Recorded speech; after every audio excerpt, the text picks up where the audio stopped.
औज़ुबिल्लाहिमिनश्शैतानिर्रजीम बिस्मिल्लाहिर्रहमानिर्रहीम। Dear student, अस्सलाम वालेकुम। उम्मीद करता हूँ आप सब लोग खैरियत से होंगे। डियर स्टूडेंट्स, आज हम कॉस्ट अकाउंटिंग के चैप्टर नंबर 1 के लेक्चर नंबर 1 में डिस्कस करेंगे मैन्युफैक्चरिंग कंसर्न क्या है और जो है वो इसमें कितनी किस्म के एलिमेंट्स ऑफ कॉस्ट होते हैं, उसको आज हम जो है वो आज के लेक्चर में इंशाल्लाह कवर करेंगे। लेक्चर स्टार्ट करते हैं। What is manufacturing concern? Dear students, याद रखें तीन किस्म के बिजनेस ऑर्गेनाइजेशंस होती हैं या बिजनेसेस होते हैं। सर्विसेज बिजनेस होता है, एक ट्रेडिंग बिजनेस होता है और एक मैन्युफैक्चरिंग बिजनेस होता है। तो मैन्युफैक्चरिंग बिजनेस से मुराद एक ऐसा कारोबार है जिसमें हम रॉ मटेरियल की शक्ल में माल लेके आते हैं, उस पर अपनी लेबर प्लस इक्विपमेंट लगाते हैं, जो उस रॉ मटेरियल को फिनिश गुड्स में कन्वर्ट करता है और फिर मार्केट में सेल किया जाता है, उसे हम क्या कहते हैं? उसे हम मैन्युफैक्चरिंग बिजनेस का नाम देते हैं। यानी a type of business in विच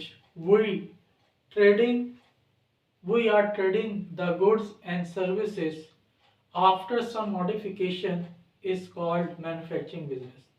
तो जो हम कुछ मॉडिफिकेशन कर रहे हैं, उस मॉडिफिकेशन का मतलब क्या है कि रॉ शेप में माल लेकर आए, उसमें लेबर और इक्विपमेंट लगाई, जिसने उस रॉ मटेरियल को फिनिश गुड्स में कन्वर्ट किया और फिर फिनिश्ड प्रोडक्ट की शक्ल में मार्केट में सेल किया प्रॉफिट पे, उसे हमने मैन्युफैक्चरिंग बिजनेस किया। अब रॉ मटेरियल मिसाल के तौर पर हम शुगर केन लेके आते हैं, शुगर केन पर लेबर और इक्विपमेंट ये प्रोसेस करते हैं, जो कि उस शुगर केन को कन्वर्ट करते हैं शुगर में और मार्केट में in the form of sugar product को सेल किया जाता है और उससे मुनाफा कमाया जाता है। उसे हम क्या कहते हैं? मैन्युफैक्चरिंग बिजनेस का नाम देंगे। तो याद रखें, किसी भी प्रोडक्ट या सर्विसेज को प्रोवाइड करने के लिए, प्रोड्यूस करने के लिए तीन तरह के एलिमेंट्स दरकार होते हैं, जिन्हें हम क्या नाम देते हैं? जिन्हें हम कहते हैं एलिमेंट्स ऑफ कॉस्ट।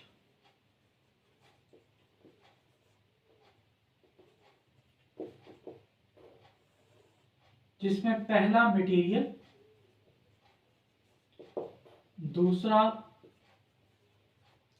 लेबर और तीसरा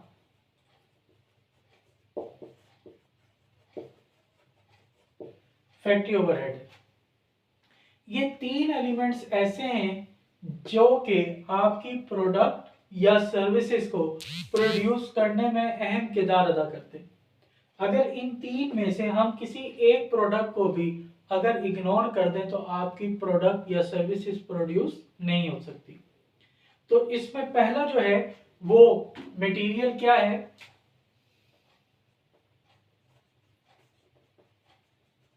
मटेरियल से मुराद वो माल जो कि आपके मैन्युफैक्चरिंग प्रोसेस के अंदर शामिल होना है, इस्तेमाल होना है, उसे हम क्या कहते हैं? उसे हम मटेरियल कहते हैं। अब ये मटेरियल आपका दो तरह का है। एक को हम कहेंगे डायरेक्ट मटेरियल और दूसरे को हम कहेंगे इनडायरेक्ट मटेरियल। जो डायरेक्ट मटेरियल है वो easily traceable in the total production cost. वो मटेरियल जो कि आपकी प्रोडक्शन कॉस्ट के अंदर बआसानी मालूम किया जा सके, ट्रेस आउट की जा सके, उसे हम क्या कहते हैं? डायरेक्ट मटेरियल का नाम देते हैं। डायरेक्ट मटेरियल हमारी प्रोडक्शन प्रोसेस के अंदर एक अहम किरदार अदा कर रहा होता है। बगैर डायरेक्ट मटेरियल के आपके लिए मैन्युफैक्चरिंग करना, प्रोडक्शन करना वो क्या हो जाता है? वो नामुमकिन सी बात है। जैसे अभी मैंने आपको शुगर केन की एग्जांपल दी कि शुगर केन हम लेकर आए, उसके ऊपर लेबर और इक्विपमेंट ने काम किया, जिसने उस शुगर केन को शुगर में कन्वर्ट किया, उसे हमने क्या नाम दिया? मैन्युफैक्चरिंग बिजनेस का। तो यहाँ पर जो शुगर केन है वो एज ए डायरेक्ट मटेरियल जो है वो क्या कर रहा है, वो काम कर रहा है। तो शुगर केन हमारी टोटल प्रोडक्शन कॉस्ट, जो कि हमारी टोटल शुगर की कॉस्ट आएगी मैन्युफैक्चर करने में, उसमें बआसानी हम ये कह सकते हैं कि 5 टन चीनी पैदा करने के लिए हमें कितना गन्ना रिक्वायर्ड होगा, कितना शुगर केन रिक्वायर्ड है, वो आसानी आपसे आप बता सकते हैं। एक फर्नीचर को बनाने के लिए कितनी लकड़ी दरकार है, उसको आप इजीली ट्रेस आउट कर सकते हैं। तो डायरेक्ट मटेरियल हमारा क्या होता है, इजीली ट्रेसेबल होता है टोटल प्रोडक्शन कॉस्ट के अंदर। जो इनडायरेक्ट मटेरियल है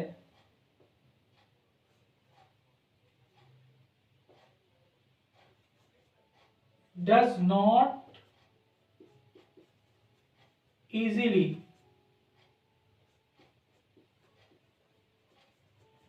traceable in the total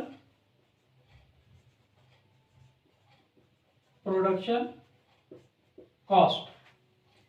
direct material easily traceable है तो इनडायरेक्ट मटेरियल इजीली ट्रेसेबल नहीं हो सकता। आपकी डायरेक्ट मटेरियल लेबर जो है वो प्रोडक्शन प्रोसेस के अंदर अहम किरदार अदा कर रहा है, इनडायरेक्ट मटेरियल प्रोडक्शन प्रोसेस के अंदर अहम किरदार अदा नहीं करेगा। डायरेक्ट मटेरियल के ना होने से प्रोडक्शन रुक जाएगी, लेकिन इनडायरेक्ट मटेरियल के ना होने से प्रोडक्शन रुक नहीं सकती, आप उसका अल्टरनेटिव यूज कर सकते हैं। अब यह अल्टरनेटिव यूज कैसे हो सकता है, याद रखें, जब मैंने लकड़ी जोड़नी है, लकड़ी को जोड़ने के लिए ग्लू का इस्तेमाल होता है, लेकिन अगर ग्लू नहीं है तो उससे मैं फर्नीचर बनाना रोक नहीं दूंगा, बल्कि मैं कीलों के जरिए उस लकड़ी को जोड़ दूंगा। तो लकड़ी को जोड़ने के लिए जो कीलें इस्तेमाल की गई वो एज ए इनडायरेक्ट मटेरियल इस्तेमाल हुई। क्यों? उन कीलों का हमारा मैन्युफैक्चरिंग प्रोसेस के अंदर इतना अहम रोल नहीं था, और ना ही उसकी कॉस्ट को आप टोटल प्रोडक्शन कॉस्ट के अंदर इजीली ट्रेस आउट कर सकते हैं। तो इसलिए उसे हमने क्या नाम दिया, इनडायरेक्ट मटेरियल का नाम दिया। तो यहां पर हम एज ए जो डायरेक्ट मटेरियल है उसकी कॉस्ट को चार्ज करेंगे प्रोडक्शन को, cost is charge to production. जो कि इनडायरेक्ट मटेरियल है ये आपके लिए एज ए एक्सपेंस चार्ज किया जाता है, और कॉस्ट ऑफ गुड्स सोल्ड के अंदर एज ए एक्सपेंस को हम कहां चार्ज करते हैं, cost is charge to factory overhead. तो ये आपका क्या है, ये आपका जो है वो मटेरियल का पोर्शन है। इसी तरीके से आपका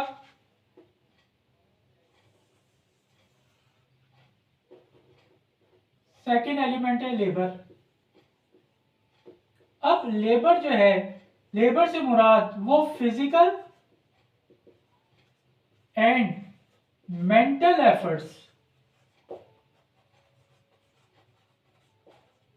जो कि उस प्रोडक्शन को फाइनल स्टेज तक पहुंचाने में अहम किरदार अदा करे, उसे हम लेबर का नाम देते हैं। अब याद रखें यहां पर दो तरह की लेबर यूज हुई, एक फिजिकल और दूसरी मेंटल। इसका मतलब क्या हुआ कि मटेरियल की तरह लेबर भी दो तरह की होगी, एक वो लेबर जो कि डायरेक्ट है और दूसरी वो लेबर जो कि इनडायरेक्ट है। जो डायरेक्ट लेबर है वो actually transforms the raw material into finished goods.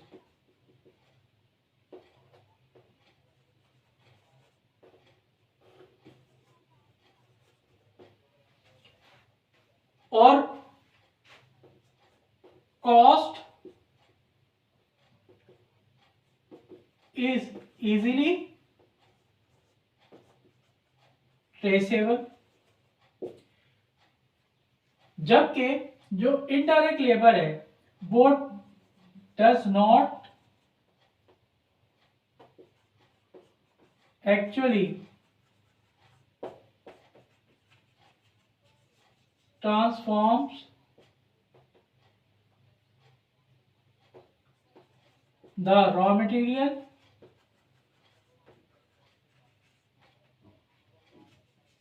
into finished goods. This labor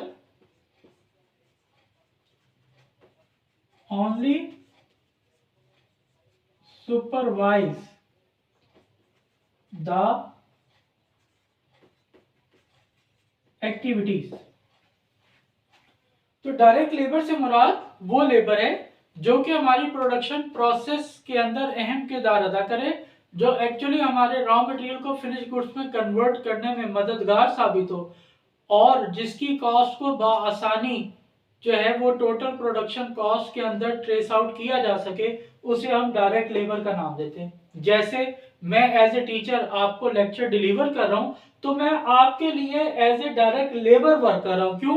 मेरे लिए आप लोग इस वक्त रॉ शेप में, आपको कॉस्ट अकाउंटिंग नहीं आती, आपको कॉस्ट अकाउंटिंग को समझाने के लिए मैं यहाँ पर आपके पास खड़ा हूं और आपको लेक्चर डिलीवर कर रहा हूं। तो मेरे इस लेक्चर को लेने के बाद आप कॉस्ट अकाउंटिंग के बारे में कुछ ना कुछ मालूमात हासिल कर लेंगे। तो इसका मतलब क्या हुआ कि मैंने एक्चुअल आप रॉ मटेरियल को फिनिश गुड्स के अंदर कन्वर्ट करने की कोशिश की। इसलिए मैं आपके लिए कौन हूं? डायरेक्ट लेबर हूं। इनडायरेक्ट लेबर क्या है? जो कि आपकी जो रॉ मटेरियल है उसको फिनिश गुड्स में इजीली कन्वर्ट नहीं कर रहा, जो कि आपकी प्रोडक्शन कॉस्ट के अंदर अहम किरदार अदा नहीं कर रहा, जो कि आपके मैन्युफैक्चरिंग कॉस्ट के अंदर इजीली ट्रेस आउट नहीं किया जा सकता, उसे हम इनडायरेक्ट लेबर का नाम देते हैं। आपके कॉलेज के जो प्रिंसिपल हैं वो आपके लिए इनडायरेक्ट लेबर हैं, उनके होने या ना होने से आपके ऊपर कोई फर्क नहीं पड़ेगा। क्यों? वो जस्ट सुपरवाइज कर रहे हैं एक्टिविटीज को। लेकिन अगर आपके क्लास टीचर मौजूद नहीं होंगे तो आपकी स्टडी के ऊपर नेगेटिव इंपैक्ट पड़ सकता है। एक मजदूर जो कि मकान तामीर कर रहा है, अगर वो मजदूर या मिस्त्री नहीं होंगे तो आपकी घर की कंस्ट्रक्शन रुक जाएगी। तो लिहाजा वो क्या कर रहे हैं? वो फिजिकल एफर्ट्स कर रहे हैं और वो रॉ मटेरियल को फिनिश गुड्स में कन्वर्ट कर रहे हैं, तो वो आपके लिए डायरेक्ट लेबर है। लेकिन जो ठेकेदार है वो आपके लिए इनडायरेक्ट लेबर होगा कि अगर वो 2 दिन नहीं भी आता तो आपकी कंस्ट्रक्शन उससे रुकेगी नहीं। क्यों? वो जस्ट सुपरवाइज कर रहा है एक्टिविटीज को, मैनेज कर रहा है एक्टिविटीज को। तो जो आपका डायरेक्ट लेबर है इसकी कॉस्ट हम चार्ज करेंगे किसको? प्रोडक्शन को।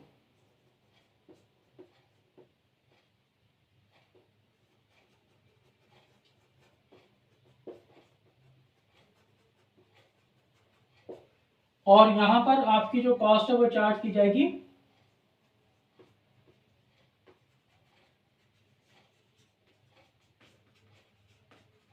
एफरेज। क्यों? ये भी एज ए एक्सपेंस कंसिडर किया जाएगा। तीसरा जो हमारा एलिमेंट है वो है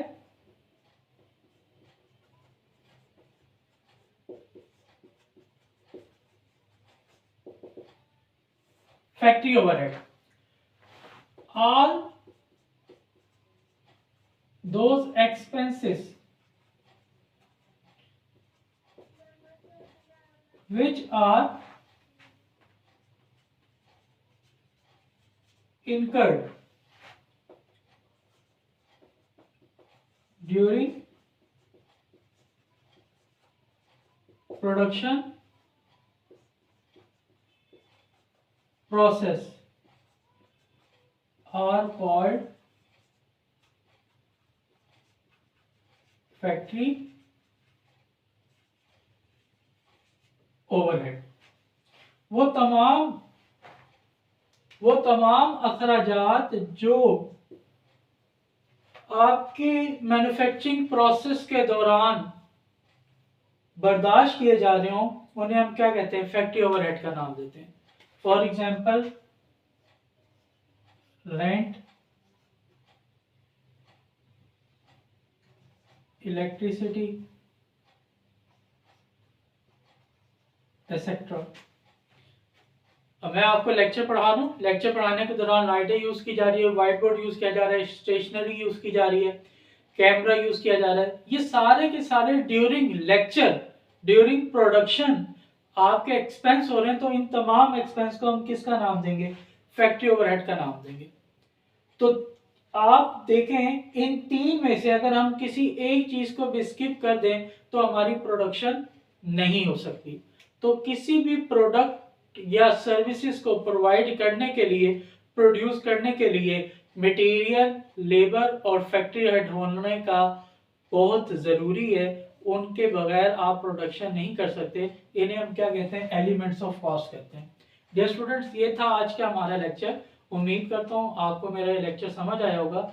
इंशाल्लाह लेक्चर नंबर 2 के अंदर हम टाइप्स ऑफ फैक्ट्री ओवरहेड और मैन्युफैक्चरिंग प्रोसेस को डिस्कस करेंगे। अल्लाह ताला हम सबका हामी नासिर हो। मेरे चैनल को मैक्सिमम लाइक करें, सब्सक्राइब करें और शेयर करें। अल्लाह हाफिज़, बेस्ट ऑफ लक।